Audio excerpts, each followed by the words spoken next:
signal to noise ratio, distortion, precision of the conversion. From a multi-channel standpoint, we have much more processing power in our decoder. We have hardware-based asynchronous sample rate converters between a lot of processors. I don't want to bore you guys. I'm out of here. A lot of processors will do sample rate conversion in software. That's a cheap, quick way to do it. You got extra MIPS. You can do that, but they don't perform as well and as reliably as hardware-based asynchronous sample rate converters. So between DSP1 and DSP1 does the basic decoding algorithm for Dolby Digital, DTS, whatever the incoming stream is. We're doing that in DSP1. Between DSP1 and DSP2, there's timing errors and opportunities for mischief between DSP1 and DSP2. So after it's done the decoding and all the stuff that's going on there, we then actually run through hardware sample rate converters. There's 4 2-channel converters sitting between the 2 DSPs that reclock the data with precision clocks and then feed the second DSP. Okay, so we have a much more elaborate and refined digital audio engine compared to anything else we've ever built. It's on a caliber with processors that are retailing in the $20,000–$30,000 range. Our partner is Momentum Data Systems. They've been instrumental in helping us take our game up to another level. We've done all the analog design in-house, but Momentum has helped us tremendously. They're the guys that write the code for TI, for their DSPs that they develop. They're the guys that write the algorithms to support Dolby Digital, DTS, all these things. They're the guys in the U.S. So they've brought our game up to another level. And this decoding engine is really one of the finest engines available anywhere. It's a completely professional caliber decoding engine, and it's remarkably good performance. And then our analog design, as Lonnie can tell you, is spectacular. I was going to say, that's a big part of us having a signal and having it decoded properly and then post-process. But once it's done with that, you've got 4 I2S lines. I2S is just the unlimited bandwidth, basically, digital lines. Those are literally routed, and it never gets converted to analog until the very last point, just before it goes out the jack. So there's no way that it ever gets corrupted, moving around through the box or anything like that. So the digital lines are actually carried down to the actual analog output board that's on the very bottom here. And I got to give big props to Ray on this. Ray is our chief engineer. This was his baby doing this board, and we sat down and chatted about it, and he had these ideas, and I had ideas, and he just did a phenomenal job. What he does is when it gets down to the bottom, we've got stereo DACs. So instead of using an 8-channel codec, which is pretty normal, okay, we went, I know it's a lot more cost, but listen to it. But we've got stereo DACs for each pair of outputs that are coming through there, and the digital signals are coming through. Then they're going to analog line controls after that. Then they're going to 600 ohm output drive stages, or 600 ohm cable output drive stages, very high current drive stages. And everything is its most minimal path lengths. And since it stays digital as it moves around through the unit, it never gets contaminated. Yeah, that's it exactly. So the sound quality and everything about it, and all of the performance level of it is just on another level, way beyond anything that we've ever done before. Yeah, I want to mention another thing that's unique about the XMC1. So there's a power transformer on the XMC1 because audiophiles like to see transformers. It wasn't really necessary, but we kind of did it because it satisfied a couple technical things we were looking for. So the XMC1, you plug it in the wall, and it basically works from 80 volts to 260 volts. It doesn't have a switchover point. It doesn't really care.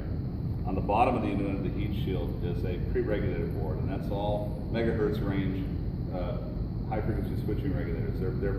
Their noise spectrum is so far out of the audio band that they don't provide any contamination at audio frequencies. So there's 3. We make DC, roughly regulated DC or unregulated DC that comes in. So the transformer's over in the corner. The raw DC comes into the regulator, the pre-regulator board, and then we have these high-frequency regulators that are switch mode regulators, so they're very efficient, very cool running, and their noise spectra is way outside the audio band by orders of magnitude. So then we generate the raw rails. We generate the 5 volts that all the logic runs on and all the DSP, and then we do the bipolar rails for the analog side. On every single board, we have distributed regulation. We have precision regulators on every single board. So this bus, if you look like a computer bus, you'll see that they're cabled like a little Molex connector with, I think, a green, a red, a couple blacks, and you'll see that running around. It's almost like an old PC in the sense that there's a power backplane, and you see there's lots of spots that can add more components to it. And I'd send that around the unit as roughly regulated DC. It's clean, quiet DC, but it's not precision regulated. On every board itself, there are precision high-frequency regulators, again, megahertz range regulators, right on the board next to the part that needs the regulation. So the 3.3 regulators for the DSPs or whatever the microcontroller is or whatever the component is, there's precision regulation distributed throughout the unit. We have multiple, dozens and dozens of regulators in the unit that provide precision regulation to all the components. There's no 60 hertz floating around the chassis. It's contained in one spot and left over there in a very quiet corner of the chassis. And then everything else that goes to the chassis is DC. And then that DC is precision regulated where it's needed for that particular circuit. So we don't have line loss issues, we don't have ground contamination, and the unit's got an incredibly low noise floor. I mean, what are we talking in analog? Like 123 dB down? I mean, it's just dirt, dead, quiet, okay? And this strategy does a couple of other things too. We have very high efficiency. The whole unit only takes about 35 watts, okay, when it's running. You put your hand on the top of it, it's barely above ambient. You get it on top of most processors or toasters. Okay, go put your hands in the back of an Integra, and I'll give you $5 if you can hold your hand there for a minute. And what's wrong with that? It shortens product life. It burns out it dries out the capacitors. It stresses the components. The thermal cycling of solder joints, especially with new lead-free solders. The thermal cycling of solder joints is they crystallize and break down. So heat's a real enemy in these newer products. You want to contain the heat. So we've done this so that you've got a cool running product that'll last for many, many years. It's extremely quiet. There are technical reasons why we've done everything the way we've done it on the XMC1. It is a superior product. To answer your question, we've never built any kind of decoding product. With the exception, I'll tell you, the best product I ever built prior to this was the original DMC1. That was a great product. That was an all-out effort to build the best decoder that we knew how to do at the time. This represents a complete, rethinking of that approach, but that was an incredibly high-quality product in its day. In fact, there was a lot of things about this unit that were kind of far-fetched ideas at the time that have luckily turned out to be some really great ideas as to how it works. If you're familiar with our products, almost everything we build is auto rail switching, meaning that you plug it in 110 or 220, and it just knows and it works accordingly. Everything up until this unit actually had a little board in there that actually looked at what was coming in, and it would rewire through relays how the transformer worked. This one didn't. Everything just comes straight into the transformer. It doesn't matter if it's 110, 220, whatever. And then these high frequency switchers that are on the backside can handle this broad range of voltage coming into it. And then they just take it and go. So it doesn't have any switchover points, it doesn't have any sweet spot where it works in, it just works at all levels. Another thing is like the OLED that you see on the front. There has never been an OLED, a blue one, made that size. We approached the company about having one made for the unit, and they freaked. It took them, I don't know how many tries to actually grow that thing, because an organic LED is actually a living organism that's grown. It took them forever to figure it out, but that was made just for us. It's energy efficient. It has a long lifespan. It doesn't generate all the noise of a VFD. A lot of fire. There's so many things. Plus, the resolution of it is phenomenal. We go full graphics on it. You see when it switches to Dolby and DTS, it actually does the symbols for it now. There's a huge amount of innovation that went into the product that nobody will ever see. But those kinds of things. It only takes time and money. I know it's only time and money. But those kinds of things are what makes this special. And it also is what's going to allow us to do more things in the future. Because now you invest in the engineering of different aspects come together. we've got an incredibly clean 7.1 analog path. So you guys are running SACD that you want to run. In fact, Damon can give you a demo where you can switch between the decoded analog out of the oppo, or go to the decoder in the unit. So you can on the fly, you can program your unit so you can take the analog out of the multi-channel player and listen through it, or you can go through HDMI through the XMC one. You've got tremendous flexibility. What you're about to hear is called Valley High. Valley High. I guess we're gonna This get is it. through the HDMI, and then we'll click it over to the analog in. So we retain the last video being displayed, and we quickly go. This is basically a non-process. The XMC is not doing anything to it. It's analog RCA. Turn that down when you're in. Just turn that down while you explain that really quick. So what he's going to demonstrate now, the XMC1 has last video memory. So the last video you had, it'll hold, okay? And what he's going to do now is switch the audio association between HDMI audio or analog 7.1 coming out of the back of the oppo, and he'll give you a couple demos of that on the fly. So you can see it. That's through the HDMI. And that's got EQ, curves, distances, levels. Got all of our stuff that we've done last night since Mountain.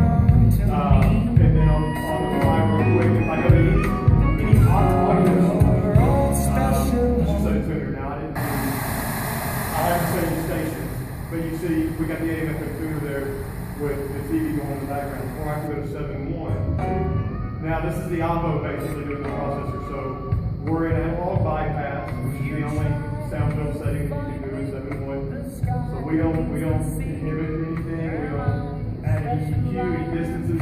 Now of course we have to spend a lot of time on the oppo for distances and levels and things like that. But it's just basically what we use to kind of explain. And just for the whole example here, I actually have so I can click 2 channels. Now this is using, now what just happened, you can't see it from up there, but basically I've configured the triggers to turn off my XBA5, which is driving my center and surround back, turn on my ERC3, and it's loading the disc right now, and we're going to have a fully balanced audio 2-channel listening. So that is basically 2 1Ls, our speakers, clear around the stereo,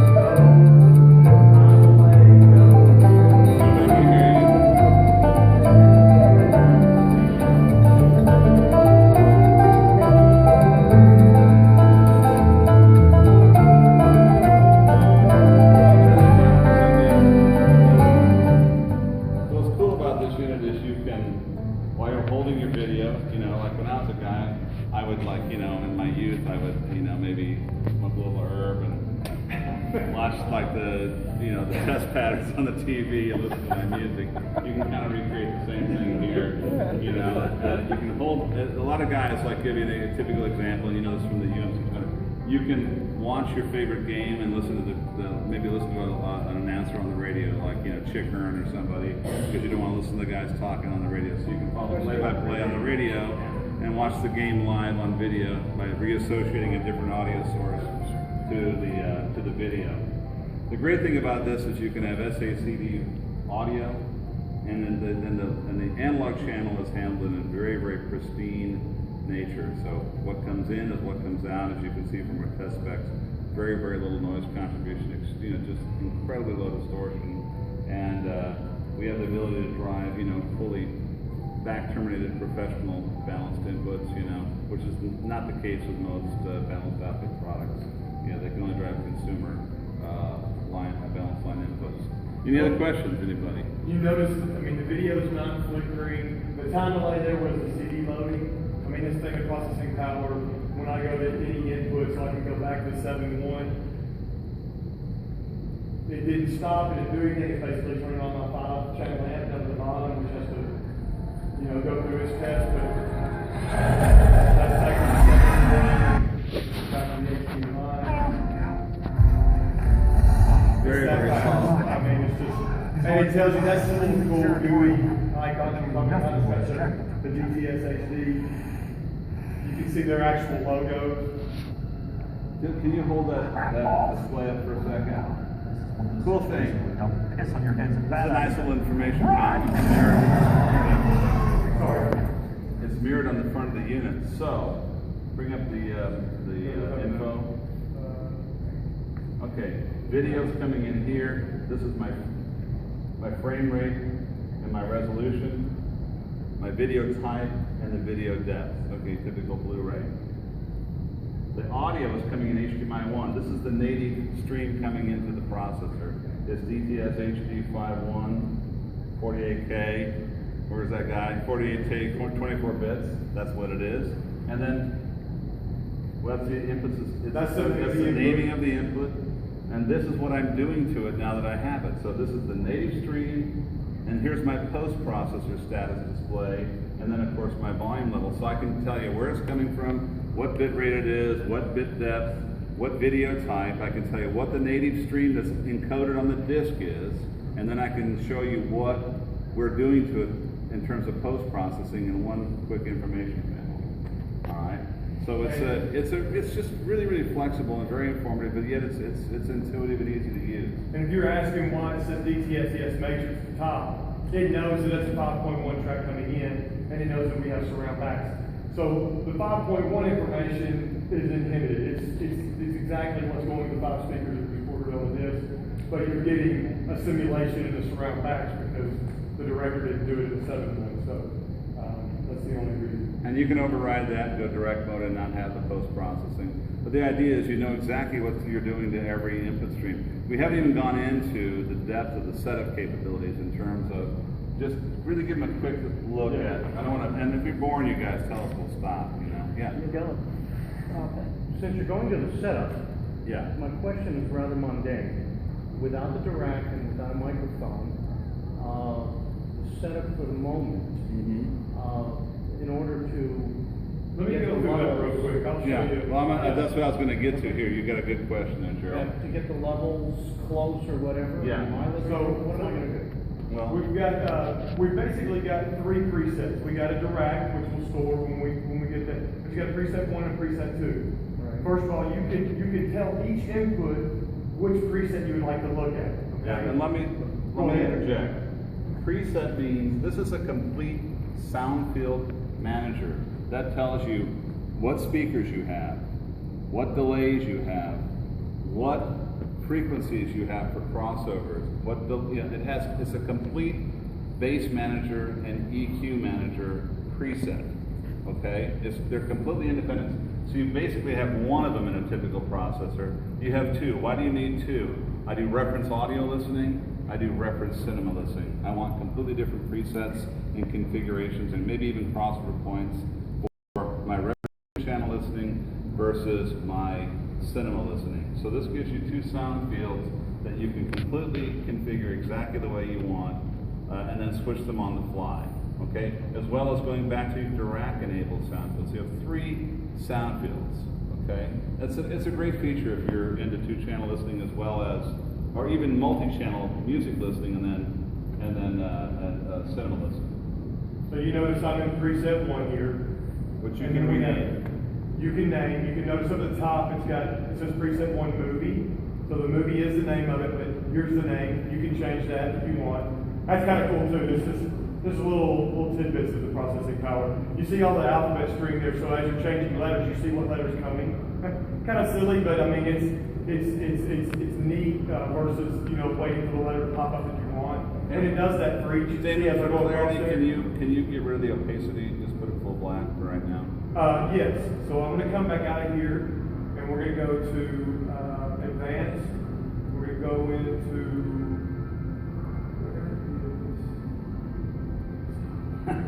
Where did I put that? Where did I put that? No.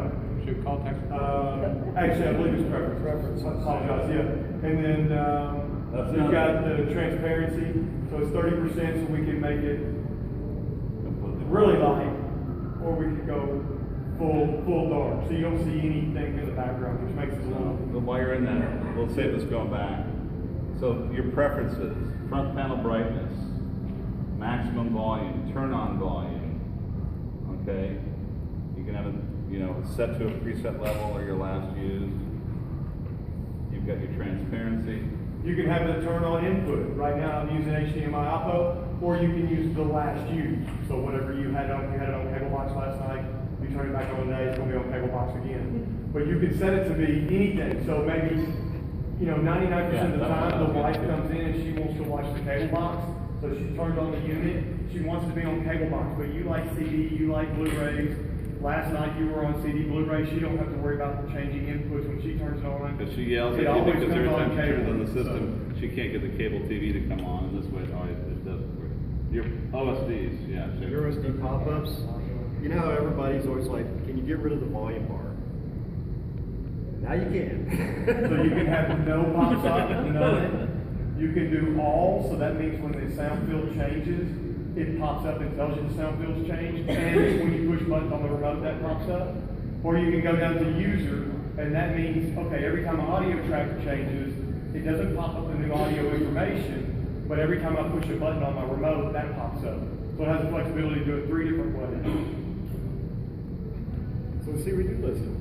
And XM, the friendly name, that's what you're going to see on your network. If you've got it in your network, you're looking at it on your computer, XMC is going to pop up, or you can say, living room, or a living room receiver, whatever you want to call it. Processor.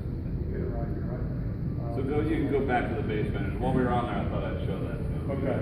And then we talked about the presets. We got the 3, and we're going to get in depth on this in just a second. But where I was telling you on the inputs, right here, HDMI 1. So it's asking me what speaker preset do I want for HDMI 1? I want movie, which is, that's the name for preset 1. But I can do this, and I can look at HDMI 2, and I can say, you know what, I want a different audio mode. So my speaker preset right there might be music. So that way when you go to 2 different inputs, it'll flip whichever one you want. Sorry, I don't have an HDMI in that one, so it renegotiates that. And it probably doesn't like it. Okay, so we'll get into, let's go into the speakers. So preset 1, movie, that's what we were talking about. This was on HDMI 1. So you can go in there, these are your speaker configurations. If you have none, you have your surround backs, you got one small back, you got one large back. If you're an old, your computer was wired at 6.1 back in the day. You have no backs. However you want to do that there. And then you can go on over, if you set them to small, then you can change the frequency of whatever you want. But the way the base manager works is you don't have a crossover specifically for the subwoofer. You got a crossover for every speaker in the room.